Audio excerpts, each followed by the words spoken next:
एक मित्र ने पूछा है कि महाभारत को धर्म युद्ध का नाम क्यों दिया गया। असल में जितना बुरा काम करना हो उसके लिए उतना ही अच्छा मुखौटा और लेबल लगाना पड़ता है। हर चीज के पीछे एक आदर्श खड़ा करना पड़ता है, नहीं तो हम इतना बुरा काम कर ही नहीं पाएंगे। युद्ध से ज्यादा अधर्म और क्या हो सकता है। मार काट, खून खराबा, शुद्ध हत्या। लेकिन अगर हम सीधा सीधा उसको देखें, हत्या हत्या हत्या, फिर हम कर ना पाएंगे। तो हमें बहुत महान आदर्श खड़े करने पड़ते हैं कि कोई छोटी मोटी बात नहीं है, ये कोई बुराई नहीं है। बुरे काम को सीधा करना बड़ा मुश्किल है। हमारी खुद की आत्मा गवारा नहीं करेगी, हमारा अंतःकरण इनकार कर देगा कि है क्या कर रहे हो। लेकिन जब आदर्श खूब अच्छा हो जाता है कि किसी महान आदर्श की खातिर करना पड़ रहा है, हम चाहते तो नहीं थे करना, मगर क्या करो, करना ही पड़ेगा, आदर्श इतना बड़ा है। आप जानकर हैरान होंगे, कारागृहों में जाके अपराधियों से पूछिए उन्होंने अपराध क्यों किया, तो इतना अच्छा जस्टिफिकेशन और कारण उसके पीछे बताते हैं। कोई बुरे इरादे उनके नहीं थे, बहुत अच्छा सोच के किया है, और इसलिए उनको कभी अपराध बोध, गिल्ट फीलिंग नहीं आती। हमें उनका एक्शन दिखाई देता है, उनको उनका इंटेंशन दिखाई देता है, और इंटेंशन बहुत बढ़िया था।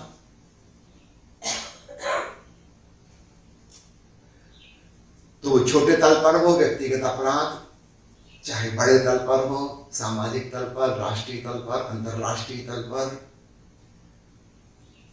हमें बहुत अच्छा आदर्श खड़ा करते हैं, खूब अच्छा उस पर लेवल चिपकाते हैं, पूरे जस्टिफिकेशन, इन कारणों से ऐसा करना पड़ रहा है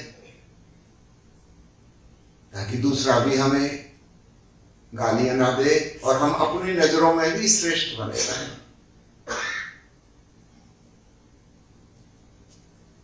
आप इतिहास उठा के देख लीजिए, बड़े बड़े युद्ध पिछली सदी में 2 भयंकर विश्व युद्ध हुए। किसी भी देश से आप पूछ लो आपने ऐसा क्यों किया, उनके पास पर्याप्त कारण है कि हमने ऐसा क्यों किया, करना ही पड़ेगा, इतना अच्छा उद्देश्य था सामने। हिटलर ने कहते हैं करीब 60 लाख यहूदियों को मार डाला, लेकिन उसके पहले उसने पूरे जर्मनी देश को कन्विंस कर लिया, रिपीट कर करके कि यहूदियों की वजह से ही दुनिया में अधर्म है, यहूदियों की वजह से पाप हो रहा है, यहूदियों की वजह से अनार की स्थिति पृथ्वी की बनी हुई है, यहूदी खत्म हो जाए धरती पर स्वर्ग बस जाएगा। तब नई नई यह बात उसने कही थी, लोगों से इसका यहूदियों से क्या लेना देना। लेकिन हिटलर कहता था कि सत्य और झूठ में केवल इतना फर्क है, सत्य यानी बारंबार दोहराया गया झूठ, और झूठ यानी अभी अभी सुना गया सत्य नया नया, उसमें विश्वास नहीं आता। लेकिन अगर कहते जाओ कहते जाओ कहते जाओ, आखिरकार लोग हिप्नोटाइज होते हैं, उनको लगता है बिल्कुल ठीक, यहूदियों की वजह से सारी गड़बड़ है, और यहूदियों को मारना शुरू कर दिया। जर्मनी जैसा बुद्धिमान देश, याद रखना, अगर आप आईक्यू के हिसाब से निकालो तो जर्मनी का आईक्यू बहुत ज्यादा है अन्य देशों की तुलना में। इतने बुद्धिमान लोग धीरे धीरे सब कन्विंस हो गए, यह काम तो करने ही जैसा, यहूदियों को तो मारना ही पड़ेगा अगर दुनिया में सुख शांति लानी है। अच्छा आदर्श, अब उसके पीछे बहुत घिनौना कार्य किया जा रहा है। तो केवल महाभारत ही धर्म युद्ध नहीं है, आप किसी से भी पूछ लो, मुसलमानों से पूछ लो, उन्होंने अत्याचार किए हैं पिछले 1400 सालों में, किस खातिर? बिल्कुल स्पष्ट है कि अगर सामने वाला मुसलमान नहीं बन रहा है तो बेचारा नरक जाएगा।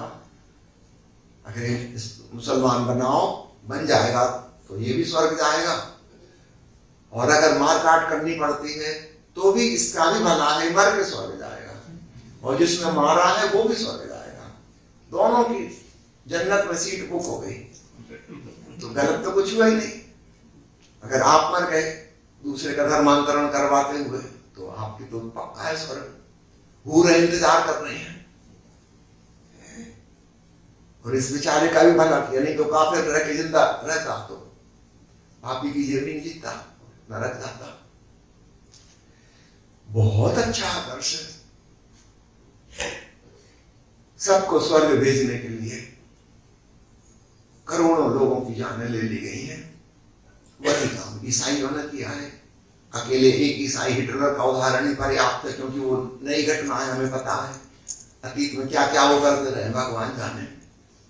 आप इसी से अनुमान लगा लो, किसी जमाने में आधी दुनिया में हिंदू थे, आधी दुनिया में यहूदी थे, आधी जनसंख्या उनकी थी। कहां गए वो सारे यहूदी? पिछले 2000 सालों से ईसाई उन्हें मार रहे हैं, क्योंकि उन्होंने ईसा मसीह को सूली दी थी। मुझे अभी का फिगर पता नहीं, शायद 1 करोड़ यहूदी बच्चे हैं बस, जिनकी कभी आधी दुनिया में आबादी थी। सारे मुसलमान ईसाई उन्हीं से आए हैं, उन्हीं की शाखाएं हैं, और इन्होंने उनको नष्ट किया। कोई भी नहीं कहता कि हम हत्या कर रहे हैं, हत्या शब्द अच्छा नहीं लगता। मिलिट्री में एक जवान भर्ती है, वो केवल एक प्रोफेशनल मर्डरर है, उसको तनख्वाह मिलती है, तो उसके सरकार के आदेश तो दूसरों को मार रहा है। अभी लद्दाख में स्थिति पलट रही है। हमारी सरकार ने सैनिकों को पेंशन इत्यादि देना बंद कर दिए, सिर्फ 4 साल की नौकरी कर दी, बस 4 साल में रिटायर, कोई पेंशन नहीं मिलेगी। जो गोरखा रेजिमेंट था वो तो नौकरी करने के लिए आए थे ना। भारत की सेना में गोरखा रेजिमेंट का बड़ा रोल है, सदा से रहा है। वो यहां से नौकरी छोड़ के, क्योंकि यहां तो नौकरी बची नहीं परमानेंट, पेंशन मिलने वाली नहीं, वो चाइना जाने लगे। ये वही आदमी जो इस तरफ से बंदूक चला रहे थे, अब वो उस तरफ से भारतीय सैनिकों पे बंदूक चलाएंगे। भाई उसकी तो रोजी रोटी का सवाल है, उसको तो बंदूक चलाना आता है। अगर आप पैसा दो तो आपकी तरफ से चला देगा, नहीं तो चला दुश्मन की फौज में। लद्दाख में सिचुएशन बड़ी खराब हो रही है।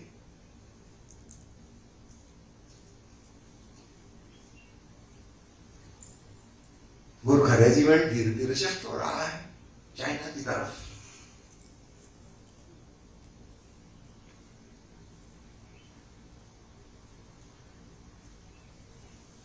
खूब अच्छे से समझ लो, काम तो हत्या का है, प्रोफेशनल हत्या।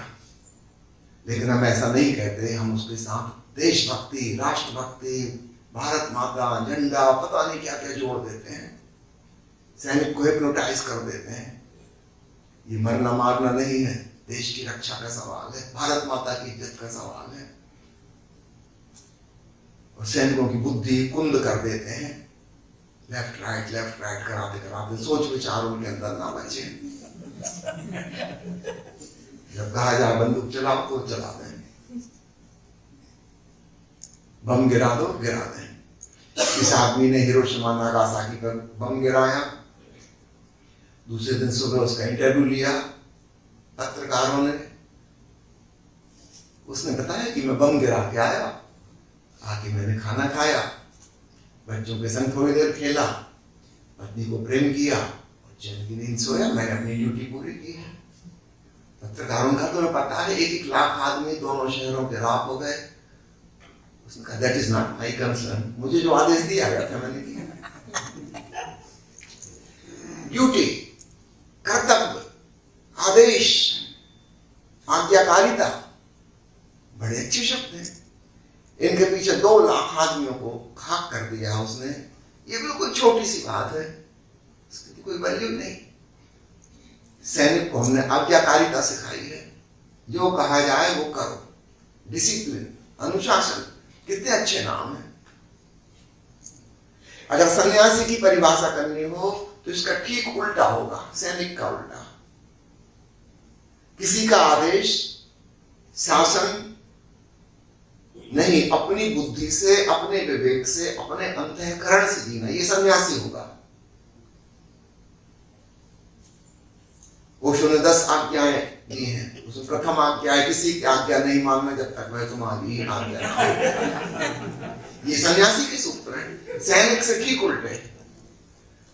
तुम अपनी बुद्धि से, अपने विवेक से चलना। कोई अन्य तुम्हारा मालिक नहीं है, इसलिए तुम्हें स्वामी नाम दिया है। तुम अपने स्वामी हो, अपने मालिक हो।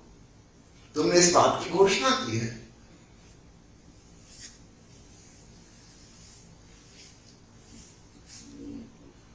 धर्म युद्ध जैसे बड़े लेवल, राष्ट्रभक्ति जैसे बड़े लेवल, धर्म को बचाना है, इस प्रकार के लेवल, देश को बचाना है, बड़ी बड़ी बातें, उसके पीछे सब बेहूदी बातें छुप जाती हैं। और ऐसा हमेशा से होता आया है। सावधान।